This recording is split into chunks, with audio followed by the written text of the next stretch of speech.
Okay, the Gemara which is being studied in the Kolel, Perek HaMafki tells us, Hashoel Shomidat is a gazlan. If a person borrows something under certain circumstances without permission from the owner, that's considered a gizela.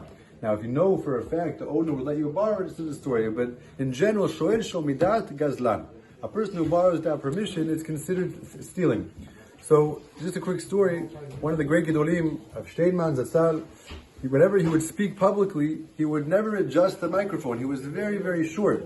And whenever he would stand or sit to speak publicly, people would always come to adjust the microphone for him, but he never did it. And his students asked him, why is it that the Rav never adjusts the microphone by himself? He said it's many, many years that he already accepted upon himself never to touch anything which is not his. He said, this microphone doesn't belong to me. Even in a situation like that, never touch anything. It's a very good Torah, shkafa, halacha, that we should all keep in mind, that someone else's thing is so much Torah, all the different stadim of nizikin having to do with my property, your property, the proper rules that dictate that. There is an exception to this rule, which is that when it comes to performance of a mitzvah, there's a certain assumption that people want others to use their items for a mitzvah. So the case that we're talking Hilchot Tzitzit. If a person doesn't have a talit, he comes to Beit Knesset, and there's nobody there for him to ask, may I borrow your talit? Is he allowed? What does he assume? Is he allowed to just borrow somebody's talit under the assumption that the owner would want him to use it?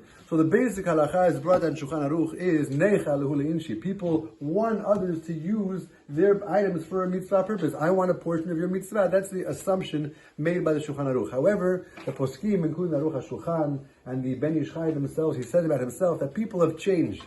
And people are more particular nowadays, especially when it comes to like a personal item like a talit or a tefillin. It actually goes on a person's body. People nowadays shower 2, 3, 4 times. I don't necessarily feel comfortable letting somebody else wearing my talit. So therefore the question is, do we still have this assumption? So the answer is that you have to be a little bit of a detective.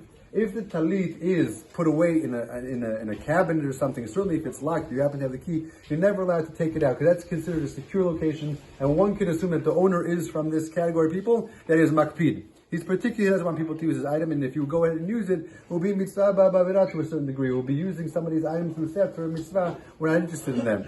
If, however, there is no indication that the person is makpid, then a person can rely on the basic halacha that yes, you are allowed to use somebody's item without his permission for a mitzvah. But there are some conditions. Number one, it has to be returned, restored in the exact condition in which you found it. So if you found a talit folded, you have to be very careful to fold it in the proper way that you found it. Tefillin, same thing. Put them in the bag in the proper order, right, left, however you found it. It has to be folded and replaced the exact right way. You certainly cannot bring it out of the Beit Knesset or bring it somewhere else. That would be a shelah of gezelah.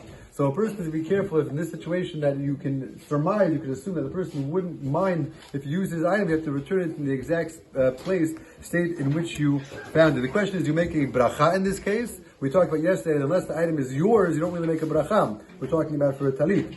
The halacha is, although there's machlokit about the minhag in this case, therefore we say safek brachot la'akel, and therefore a person borrows a talit, you should not make a bracha on that borrowed talit in a case where the owner is not there for you to ask. Rabbi Hananiah ben Akashya Omer, Atzah HaKadosh Baruch Hu, לזכות את ישראל לפיכך על בעל ההם תלמיד חשמל עדיין חפץ מה שכל זו תורה וידין.